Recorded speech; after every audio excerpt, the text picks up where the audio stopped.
Bismillahirrahmanirrahim. Assalamualaikum warahmatullahi wabarakatuh. Nama saya Siti Tazkiyah dari kelas 5B. Kali ini saya akan menjelaskan mengenai peranan hukum dalam kehidupan masyarakat. Kita pasti sudah tidak asing dengan yang namanya hukum. Ya, hukum adalah peraturan yang secara resmi dianggap mengikat, di mana hukum itu tersendiri dikukuhkan oleh penguasa atau pemerintah. Dalam kehidupan bermasyarakat, kita tidak pernah lepas dari peranan hukum, karena hukum berperan mengatur tingkah laku seluruh warga negara sehingga nantinya akan tercipta ketertiban, keamanan, dan keserasian dalam hidup. Hukum bersifat mengatur dan memaksa anggota masyarakat untuk menaatinya, sehingga hubungan masyarakat tidak boleh bertentangan dengan hukum yang berlaku. Tujuan dari hukum adalah menjamin adanya keadilan, mengadakan keselamatan, kebahagiaan, dan sebagai tata tertib dalam masyarakat. Untuk mencapai ketentraman dan ketertiban, dibutuhkan kesadaran hukum, baik dari masyarakat maupun pemerintahnya. Terdapat peranan hukum dalam kehidupan bermasyarakat. Yang pertama adalah hukum berperan menciptakan keamanan dan ketertiban. Hukum akan mencegah warga masyarakat untuk melakukan tindakan-tindakan yang melanggar kepentingan bersama, di mana hal ini akan mendorong terwujudnya suasana aman dan tertib dalam kehidupan bermasyarakat. Yang kedua adalah hukum berperan menegakkan nilai-nilai kebenaran dan keadilan. Merupakan hal yang biasa bahwa konflik dan kejahatan terjadi dalam kehidupan bermasyarakat. Akan tetapi, selama hukum dapat ditegakkan, pihak-pihak yang terlibat konflik serta para pelaku kejahatan akan mendapatkan ganjarannya. Selama hukum dilaksanakan dengan semestinya, kebenaran dan keadilan akan tetap muncul dan dinikmati oleh masyarakat. Yang ketiga adalah hukum berperan mengatur tingkah laku individu dan masyarakat. Masyarakat terdiri atas banyak pribadi atau individu yang mempunyai karakter yang bermacam-macam. Dengan hukum, karakter individu akan terpelihara dalam kebaikan, serta berusaha mengatur tingkah lakunya agar senantiasa tidak merugikan kepentingan orang lain dan kepentingan umum. Lalu yang keempat adalah hukum berperan mendorong terwujudnya kerekatan sosial. Melalui hukum, kedekatan antar warga masyarakat akan terjalin.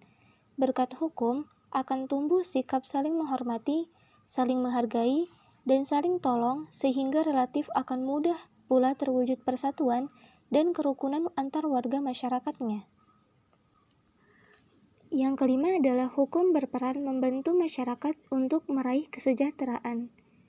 Terwujudnya ketertiban, keamanan, ketenangan, dan kestabilan berkat hukum akan menciptakan iklim kehidupan yang kondusif.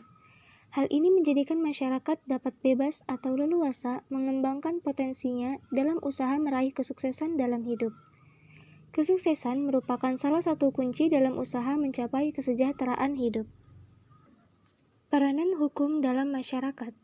Hukum akan menjadi sebuah sosial kontrol yang akan mengatur masyarakat dari penyimpangan-penyimpangan seperti pencurian, pembunuhan, dan penyimpangan yang lainnya. Peran hukum dalam kelompok masyarakat adalah menerapkan mekanisme kontrol sosial yang akan membersihkan masyarakat dari sampah-sampah masyarakat yang tidak dikehendaki, sehingga hukum mempunyai suatu peran yakni untuk mempertahankan eksistensi kelompok masyarakat tersebut. Hukum juga dianggap sebagai alat yang dapat mengubah masyarakat, di mana kehidupan masyarakat selalu mengalami perubahan dari waktu ke waktu. Oleh sebab itu, nilai-nilai atau norma-norma yang berlaku dalam hukum juga akan mengubah masyarakat mengikuti perkembangan zaman tersebut. Menurut Friedman dan Rescopont, terdapat beberapa fungsi hukum dalam kehidupan bermasyarakat. Yang pertama, sebagai sarana pengendali sosial atau social control, di mana sistem hukum menerapkan aturan-aturan mengenai perilaku yang benar atau pantas. Lalu yang kedua, sebagai sarana penyelesaian, dan yang terakhir, sebagai sarana untuk mengadakan perubahan dalam masyarakat. Fungsi hukum dapat dioptimalkan melalui pemberdayaan masyarakat dengan mewujudkan kesadaran dan kepatuhan hukum, serta pengayoman pemegang kekuasaan menuju masyarakat yang sejahtera. Melihat pentingnya fungsi hukum dalam kehidupan masyarakat, Maka, kesadaran hukum pada setiap warga negara harus selalu ditingkatkan demi suatu ketertiban dan keadilan dalam sebuah negara. Pentingnya kesadaran hukum ini perlu adanya penyuluhan hukum yang terpadu dari pemerintah, sehingga akan membangun masyarakat menjunjung tinggi institusi atau aturan yang berlaku sebagai wujud ketaatan hukum yang diharapkan. Sekian penjelasan dari saya. Wassalamualaikum warahmatullahi wabarakatuh.